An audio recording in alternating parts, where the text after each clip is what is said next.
السلام عليكم ورحمة الله. الحمد لله رب العالمين والصلاة والسلام على سيد الأنبياء والمرسلين وعلى آله وأصحابه ومن تبعهم ودعا بدعوتهم إلى يوم الدين. أما بعد، قال رسول الله صلى الله عليه وسلم: طوبى لمن كان مفتاحا للخير ومغلاقا للشر. صدق رسول الله صلى الله عليه وسلم. বাংলাদেশ খেলাফত মজলিস রিয়াদ মহানগরী শাখা কর্তৃক আয়োজিত আজকের এই সংবর্ধনা ও ঈদ পুনর্মিলনী সম্মেলনে উপস্থিত সম্মানিত সভাপতি, বাংলাদেশ খেলাফত মজলিসের রিয়াদ মহানগর শাখার সম্মানিত সভাপতি, কেন্দ্রীয় নায়েবে আমির মোহতারাম হযরত মাওলানা হুসাইন হাবিবুর রহমান, উপস্থিত রয়েছেন বাংলাদেশ খেলাফত মজলিস কেন্দ্রীয় কমিটির যুগ্ম মহাসচিব সহ অন্যান্য নেতৃবৃন্দ, রিয়াদ মহানগরী সহ অন্যান্য শাখার নেতৃবৃন্দ এবং স্থানীয় বিভিন্ন সমমনা ভ্রাতৃপ্রতিম সংগঠন সমূহের দায়িত্বশীল নেতৃবৃন্দ এবং রিয়াদ সহ দূর দূরান্ত থেকে সমবেত আমার প্রাণপ্রিয় কাফেলা বাংলাদেশ খেলাফত মজলিসের নেতাকর্মী ও সর্বস্তরের প্রবাসী ভাই ও বন্ধুগণ, আমি সর্বপ্রথম আল্লাহ পাক রব্বুল আলামিনের শুকরগুজারি আদায় করছি, যেই মহান রব্বুল আলামিন বাংলাদেশের মানুষের বুকের উপর থেকে জগদ্দল পাথরের মতো চেপে বসা যুগের নব্য ফেরাউন স্বৈরাচারী জালিম শাহী, বাংলাদেশের শতাব্দীর সর্বশ্রেষ্ঠ জালিম ন্যাক্কারজনক অত্যাচারী স্বৈরাচারী সরকার শেখ হাসিনাকে উৎখাত করে দিয়ে বাংলাদেশের মানুষকে মুক্ত বাতাসে নিঃশ্বাস গ্রহণ করার সুযোগ করে দিয়েছেন। সেই মহান রব্বুল আলামিনের দরবারে শুকরগুজারি আদায় করে বলছি, আল্লাহুম্মা লাকাল হামদু ওয়া লাকাশ শুকর। এরপর আমি আপনাদের শুকরিয়া আদায় করছি যারা প্রবাসে থেকেও দেশ এবং দেশের মানুষকে, দেশের মাটিকে ভালোবাসার এক জ্বলন্ত দৃষ্টান্ত স্থাপন করে আজকে প্রবাসের এই রিয়াদের মাটিতে একখণ্ড বাংলাদেশ গড়ে তুলেছেন। আপনাদেরকে এই আয়োজনের জন্য আমি আমার ব্যক্তিগত পক্ষ থেকে এবং আমার প্রাণপ্রিয় সংগঠন বাংলাদেশ খেলাফত মজলিসের পক্ষ থেকে সকলকেই আন্তরিক শুভেচ্ছা এবং কৃতজ্ঞতা জ্ঞাপন করছি। আল্লাহ রাব্বুল আলামিন আপনাদের সকলকে উত্তম বিনিময় দান করুন। মোহতারাম হাজিরিন, আমি প্রথমে আপনারা যারা প্রবাসে থেকে বাংলাদেশের 2024 জুলাই বিপ্লবে অক্লান্ত ত্যাগ এবং কোরবানির মাধ্যমে বাংলাদেশের এক ঐতিহাসিক বিপ্লবের গুরুত্বপূর্ণ ভূমিকা পালন করেছেন, অংশীজন হয়েছেন, আপনাদেরকে আমি বাংলাদেশের মানুষের পক্ষ থেকে অভিনন্দন জানাই এবং আশাবাদ ব্যক্ত করি ভবিষ্যতেও আপনারা অতীতের মতো দেশ এবং দেশের মানুষের জন্য এভাবেই আন্তরিকভাবে ভূমিকা পালন করে যাবেন। বাংলাদেশ যেন কোনো অপশক্তির হাতে শৃঙ্খলিত হতে না পারে, দেশ এবং মানুষের জাতির মুক্তির জন্য আপনারা সর্বদা এভাবেই সদা চৌকান্না এবং জাগ্রত ভূমিকা পালন করবেন। আমি সেই ক্ষেত্রে এই ঐতিহাসিক ভূমিকা পালন করতে গিয়ে দেশের পক্ষে, দেশের মানুষের পক্ষে স্বৈরতন্ত্র জুলুমতন্ত্রের বিরুদ্ধে ভূমিকা পালন করতে গিয়ে দেশ এবং প্রবাসে যারা বিভিন্নভাবে নিগৃহীত হয়েছেন তাদের সকলের প্রতি সমবেদনা প্রকাশ করছি।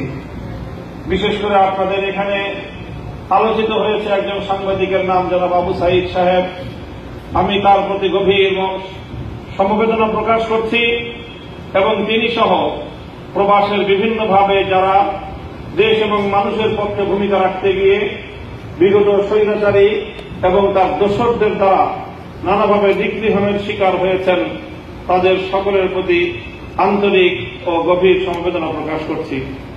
সংগ্রামী সাথী ও বন্ধুগণ, সেই সাথে আমি এই সৌদি আরবে বিশেষ করে বাংলাদেশের পক্ষ থেকে নিযুক্ত বাংলাদেশের হাইকমিশন এবং বাংলাদেশের দূতাবাসকে বিশেষভাবে আমি দৃষ্টি আকর্ষণ করছি, যেন তাদের কোনো অবহেলার কারণে, গাফলতির কারণে, দায়িত্বের ক্ষেত্রে সচেতনতার অভাবে আমাদের প্রবাসী একজন ভাইয়েরও কোনো ভোগান্তির শিকার হতে না হয়, সেই জন্য তারা যথাযথ ভূমিকা পালন করবেন।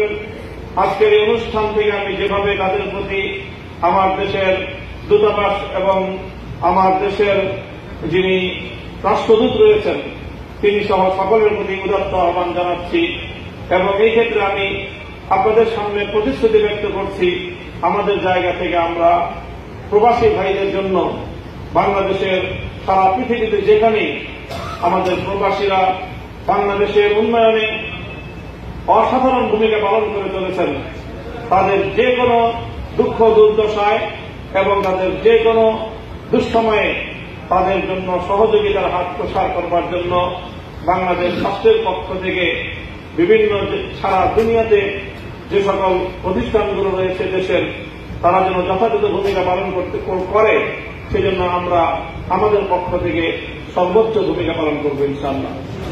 সেই সঙ্গে আমি আজকে প্রবাসী বাংলাদেশি ভাইদের এই মঞ্চে দাঁড়িয়ে আমি আরেকটি দাবিও উত্থাপন করছি, এবং সেক্ষেত্রে আমি আপনাদের সামনে আমাদের প্রত্যয় ব্যক্ত করছি যে বাংলাদেশের অর্থনৈতিক উন্নয়নে অভূতপূর্ব ভূমিকা পালনকারী সারা পৃথিবীর বিভিন্ন প্রবাসে বসবাসরত বাংলাদেশের প্রতিটি নাগরিকের ভোটাধিকার যেন সংরক্ষণ করা হয় এবং ভোটাধিকার প্রয়োগের ক্ষেত্রে সব ধরনের সুন্দর সুব্যবস্থাপনা যেন সম্পন্ন করা হয়, সেই ক্ষেত্রে বাংলাদেশের জাতীয় নির্বাচন কমিশন সহ রাষ্ট্র ব্যবস্থাকে সর্বোচ্চ গুরুত্ব সহকারে দ্রুত পদক্ষেপ এবং ব্যবস্থা গ্রহণ করবার আমি জোর দাবি জানাচ্ছি। সংগ্রামী সাথী ও বন্ধুগণ, আমি আজ ফ্যাসিবাদ মুক্ত বাংলাদেশের একজন রাজনৈতিক কর্মী হিসেবে আমার সকল সহযোদ্ধাদেরকে গভীর শ্রদ্ধাভরে স্মরণ করি।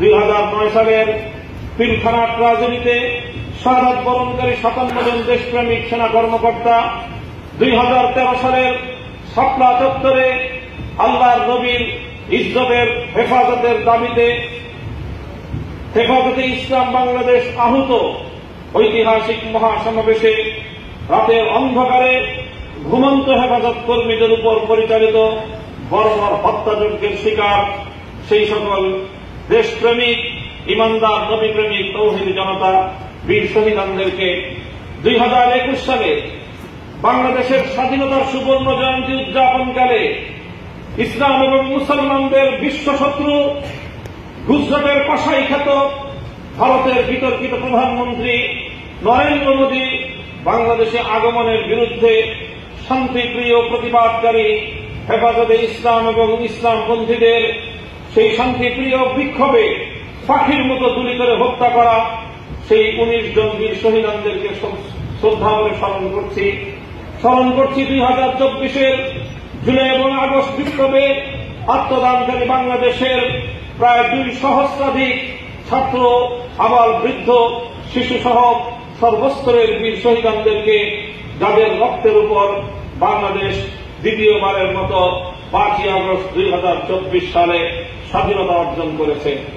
সংগ্রামী সাথী ও বন্ধুগণ, এই স্বাধীনতার পর প্রেক্ষিতে আজকে যে নতুন বাংলাদেশ গড়ে তুলবার যে প্রত্যয়, নতুন বাংলাদেশ গড়ে তুলবার যে স্বপ্ন বুকে লালন করছে বর্তমান বাংলাদেশের প্রজন্ম, এই সকল শহীদদের রক্তের প্রতি আমাদেরকে বিশ্বস্ততার পরিচয় দিয়ে আগামী যে সুশাসনের বাংলাদেশ, বৈষম্যহীন যে বাংলাদেশ গড়বার যে প্রত্যয় এবং প্রতিশ্রুতি বাংলাদেশের মানুষ ব্যক্ত করছে, দেশের মানুষের সঙ্গে, আপামর জনসাধারণের সঙ্গে কণ্ঠে কণ্ঠ মিলিয়ে আমি বলতে চাই, আগামীর বাংলাদেশ গড়বার জন্য 1947 সালের দেশ বিভাগ, 1971-এর মহান মুক্তিযুদ্ধ এবং 2024 সালের ছাত্র জনতার বৈষম্য বিরোধী, ফ্যাসিবাদ বিরোধী গণবিপ্লব এবং গণ অভ্যুত্থানের চেতনার ভিত্তিতে আগামীর বাংলাদেশ গড়ে তুলতে হবে এবং সেই চিন্তা এবং চেতনার আলোকে বাংলাদেশকে গড়ে তুলবার জন্য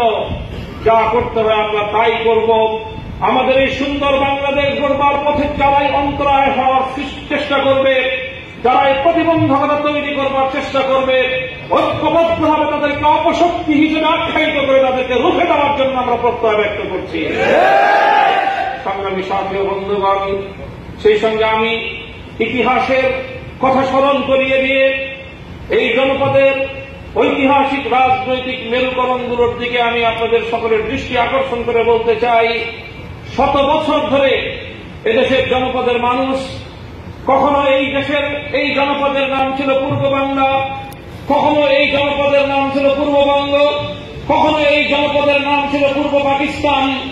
এরপরে এই পূর্ববঙ্গ পূর্ব পাকিস্তান হয়ে এই জনপদের মানুষ স্বাধীনতা অর্জন করে নাম ধারণ করেছে বাংলাদেশ। কাজে এই যে পূর্ববঙ্গ থেকে পূর্ব পাকিস্তান থেকে বাংলাদেশ গড়ে উঠবার ক্ষেত্রে একটি ঐতিহাসিক দ্বিধারার রাজনৈতিক ব্যবস্থা বাংলাদেশের মানুষ, এই জনপদের মানুষ প্রত্যক্ষ করেছে। সেই সময়ের 20 শতাব্দীর গোড়ার দিকে যখন এই দেশের মানুষ, এই পূর্ববঙ্গের জনপদের মুসলমানরা কলকাতার দাদাবাবুদের আধিপত্যবাদ থেকে মুক্ত হওয়ার জন্য বঙ্গভঙ্গের আন্দোলন করে তুলেছিল, সেই বঙ্গভঙ্গকে রোধ করবার জন্য রবীন্দ্রনাথ ঠাকুরদের নেতৃত্বে যে সাম্প্রদায়িক জঙ্গিবাদী আন্দোলন হয়েছিল, সহিংস আন্দোলনের মধ্য দিয়ে পূর্ববঙ্গের মুসলমানদের এবং পূর্ববঙ্গের মানুষের উন্নতি এবং অগ্রযাত্রাকে রুখে দেওয়ার সাম্প্রদায়িক চেষ্টা করেছিল রবীন্দ্রনাথ ঠাকুর এবং তার সহযোগীরা। সেই থেকে গড়ে উঠেছে দ্বিধারার রাজনীতি, আজও পর্যন্ত চলছে সেই দ্বিধারার রাজনীতি। সেই দ্বিধারার রাজনীতির বর্তমান বাংলাদেশে বিগত স্বাধীনতা পরবর্তী 55 বছরের বাংলাদেশের রাজনীতিতে একটি ধারার প্রতিনিধিত্ব করেছে স্বৈরাচারী ইসলাম বিরোধী অপশক্তি আওয়ামী লীগ এবং অপর ধারার প্রধান নেতৃত্বের দায়িত্ব পালন করেছে বিএনপি এবং জাতীয়তাবাদী দলের নেতৃবৃন্দ। আমি সেই কথা স্মরণ করিয়ে দিয়ে বলতে চাই, বর্তমানে 1924 সালের জুলাই বিপ্লবের মধ্য দিয়ে বাংলাদেশ থেকে রবীন্দ্র বাবুদের সাম্প্রদায়িক এবং সেই সাম্প্রদায়িক সহিংস আন্দোলনের পরাজয় ঘটেছে এবং আওয়ামী লীগ বাংলাদেশ থেকে নিষিদ্ধ হয়েছে, ফ্যাসিবাদী স্বৈরতন্ত্র জুলুমের পতন ঘটেছে।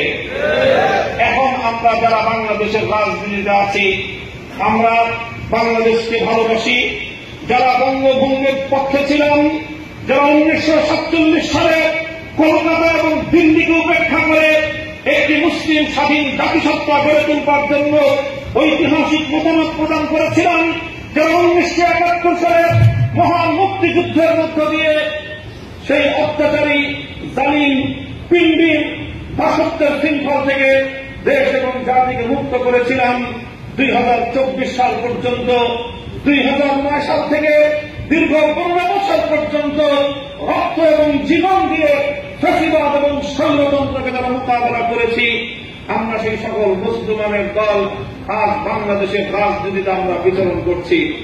আমি বরাবরের মতো সকল পক্ষকে উদাত্ত আহ্বান জানিয়ে বলতে চাই, বাংলাদেশের রাজনীতি গণতান্ত্রিক রাজনীতির ধারায় সরকারি দল এবং বিরোধী পক্ষ, দুটি পক্ষ অবশ্যই থাকতে হবে।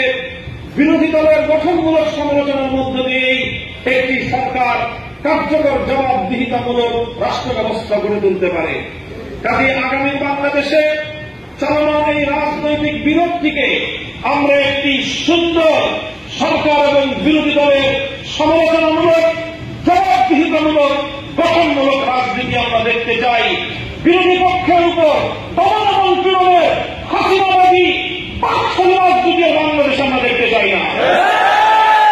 কাজে সেই মনোবৃত্তি আমাদের প্রতিটি রাজনৈতিক দলকে পোষণ করতে হবে। সকল রাজনৈতিক মতকে আমরা শ্রদ্ধা জানাতে চাই। যার যার রাজনৈতিক মতামত ব্যক্ত করার, মত প্রকাশের স্বাধীনতা, নিরাপত্তা বাংলাদেশে আমরা নিশ্চিত করতে চাই। সেভাবেই যেন আগামীর বাংলাদেশ গড়ে উঠে। সেই জায়গা থেকে বাংলাদেশ খেলাফত মজলিসের আমির হিসেবে আমি বাংলাদেশ খেলাফত মজলিসের অবস্থানকে ব্যর্থহীনভাবে ব্যক্ত করতে চাই। বাংলাদেশ খেলাফত মজলিস আগামীর বাংলাদেশ গড়ে তুলবার জন্য 47, 71, 24 চেতনার বাংলাদেশকে গড়ে তুলবার জন্য ঐতিহাসিক ভূমিকা পালন করবে এবং আপসহীন ভূমিকা পালন করবে। ব্যক্তি এবং দলীয় স্বার্থের কাছে নতি স্বীকার না করে দেশ, জাতি এবং ইসলামের প্রতি বাংলাদেশ খেলাফত মজলিস চূড়ান্তভাবে নিজস্ব অবস্থান পুনর্ব্যক্ত করবে এবং অবস্থান বজায় রাখবে ইনশাআল্লাহ। এজন্য বাংলাদেশ খেলাফত মজলিস রাজনৈতিক কৌশল হিসেবে যেদিকেই থাকুক না কেন, প্রয়োজনে আমরা বাংলাদেশের 300টি আসনে দলীয়ভাবে নিজস্ব দলীয় প্রতীকে আমরা নির্বাচনে অংশগ্রহণ করতে পারি, অথবা আমরা সকল ইসলামপন্থীদের পক্ষ থেকে অভিন্ন ব্যালট বাক্স দিয়ে এদেশের মানুষের দীর্ঘদিনের ইচ্ছা এবং অভিপ্রায়ের স্বপ্নকে আমরা বাস্তবায়ন করার জন্য আমরা অবিরাম চেষ্টা চালিয়ে যাচ্ছি। আপনাদের কাছে আমরা দোয়া কামনা করি এদেশের ইসলামপন্থী মানুষের যুগ যুগ ধরে তাদের আরাধ্য এই স্বপ্ন যেন বাংলার মাটিতে আমরা বাস্তবায়ন করতে পারি। সেই ক্ষেত্রে আমি আবারও বলছি, বাংলাদেশ জাতীয়তাবাদী দল সহ বর্তমানে বাংলাদেশের রাজনীতিতে সক্রিয় সকল পক্ষ আমরা কেউ কারো বিরোধী নই, তবে হ্যাঁ, আমরা রাজনৈতিকভাবে প্রত্যেকে একে অপরের প্রতিযোগী। আমাদের মধ্যে প্রতিযোগিতা থাকবে, সেই প্রতিযোগিতা হবে দেশকে বিনির্মাণের প্রতিযোগিতা, সেই প্রতিযোগিতা হবে কল্যাণের পক্ষের প্রতিযোগিতা। সেই প্রতিযোগিতাকে আল্লাহ রাসূল সাল্লাল্লাহু আলাইহি ওয়াসাল্লামের ভাষায়, আল্লাহর কোরআনের ভাষায় বলতে গেলে মুসাবাকাতুল খায়রাত, কল্যাণের পথে পারস্পরিক প্রতিযোগিতামূলক মনোভাব নিয়ে দেশ এবং জাতির কল্যাণে আমরা আত্মনিয়োগ করব ইনশাআল্লাহ। সেই ক্ষেত্রে যেখানে অবস্থান করলে দেশের মানুষের অধিকার আদায় হবে, যেদিকে অবস্থান করলে ইসলামের পক্ষে আমরা আমাদের অবস্থানকে পরিষ্কার করতে পারব, যে পথে ভূমিকা পালন করলে বাংলাদেশ খেলাফত মজলিস দেশ এবং ইসলামের অধিকতর সেবা প্রদান করতে পারবে, ব্যক্তি এবং দলের স্বার্থে উঠে উঠে বাংলাদেশ খেলাফত মজলিস দেশ এবং ইসলামের প্রশ্নে সর্বোচ্চ ত্যাগ এবং কোরবানি স্বীকার করতে প্রস্তুত রয়েছে ইনশাআল্লাহ। আমি বাংলাদেশ খেলাফত মজলিসের প্রবাসী সকল শাখার, বিশেষ করে রিয়াদ শাখা বাংলাদেশ খেলাফত মজলিসের অন্যতম গুরুত্বপূর্ণ একটি প্রবাসী শাখা, আমি আপনাদের কাছেও সহযোগিতা চাই। আপনারাও বাংলাদেশ খেলাফত মজলিসের কেন্দ্রীয় কমিটির এই অবস্থানের প্রতি সংহতি প্রকাশ করবেন, সমর্থন ব্যক্ত করবেন এবং সর্বক্ষেত্রে আপনার সহযোগিতা প্রদান করে যাবেন ইনশাআল্লাহ। বাংলাদেশ জাতীয় বন্ধুগণ, আমি আবারও আজকে এই মঞ্চে দাঁড়িয়ে বাংলাদেশ খেলাফত মজলিসের পক্ষ থেকে আজকে এখানে ছাত্রীপ্রতিম যে সকল সংগঠনগুলোর প্রতিনিধিরা এখানে উপস্থিত হয়েছেন, তাদের মাধ্যমে প্রতিটি সংগঠনের কেন্দ্রীয় নেতৃবৃন্দের কাছে আমি আমার বার্তা পয়গাম পৌঁছে দিতে চাই। নাম উল্লেখ করে আমি বলছি, জাতীয়তাবাদী দল বাংলাদেশ বিএনপি, জামায়াতে ইসলামী বাংলাদেশ, ইসলামী আন্দোলন বাংলাদেশ, খেলাফত মজলিস, জমিয়ত উলামায়ে ইসলাম সহ সবগুলো ভ্রাতৃপ্রতিম সংগঠন প্রতি আমাদের উদাত্ত আহ্বান, আগামী দিনে রাজনৈতিক মেরুকরণে আমরা যেদিকে অবস্থান করি না কেন, দেশের স্বার্থে, জাতির স্বার্থে, স্বাধীনতার স্বার্থে আমরা দেশের বিপক্ষে আমরা আপোষহীন থাকব এবং দেশ বিরোধী ভিন দেশে আধিপত্যবাদী কোন শক্তির চোখ বাংলাদেশে যেন পড়তে না পারে, বাংলাদেশের স্বাধীনতা, দেশের স্বার্থকে রক্ষা করার জন্য আমরা হাতে হাত রেখে সরকার এবং বিরোধী দল যেভাবে একটি দেশের জন্য পরস্পর সম্পূরকের ভূমিকা পালন করে, ঠিক সেভাবে আমরা ভূমিকা পালন করে যাব ইনশাআল্লাহ। আমি বিশেষভাবে আজকে বাংলাদেশের বিগত সময়ের তিনবারের নির্বাচিত প্রধানমন্ত্রী, বাংলাদেশ জাতীয়তাবাদী দলের নেত্রী বেগম খালেদা জিয়ার সাম্প্রতিক একটি বক্তব্যের প্রতি সকলকে দৃষ্টি আকর্ষণ করছি এবং বেগম জিয়াকে আমি ধন্যবাদ জানাচ্ছি। জাতীয় অভিভাবকত্বের জায়গা থেকে তিনি যে ঐতিহাসিক ভূমিকা পালন করেছেন, তিনি তার দলকে বলেছেন বর্তমান সময়ে এই অন্তর্বর্তীকালীন সরকারের সঙ্গে কোনোভাবে সংঘাতে বাড়ানো কোন রাজনৈতিক দলের জন্য উচিত হবে না। এটি হল প্রকৃত অবস্থান। বিএনপি জামাত ইসলামী, ইসলামী আন্দোলন, জমিয়ত উলামা ইসলাম, খেলাফত মজলিস, বাংলাদেশ খেলাফত মজলিস, গণ অধিকার পরিষদ সহ এনসিপি এবং আমার ছাত্র ভাইদের সকলের প্রতি আমার উদাত্ত আহ্বান যে আমরা আর কোনোভাবেই ঘাটি সংঘাতে জড়াবো না। আমাদের মধ্যে রাজনৈতিক প্রতিযোগিতা থাকবে, আমাদের মধ্যে নির্বাচনী প্রতিযোগিতা থাকবে, জয় পরাজয় থাকবে এবং যে কোনো পরাজয়কে হাসি মুখে বরণ করার মানসিকতা থাকতে হবে এবং দেশকে স্বনির্ভর, শক্তিশালী, বিদেশি আধিপত্যবাদ মুক্ত বাংলাদেশ, স্বাধীন বাংলাদেশ নিজের পায়ে দাঁড়িয়ে মাথা উঁচু করে বিশ্ব দরবারে দাঁড়াবে, সেই বাংলাদেশ আমরা গড়ে তুলতে চাই।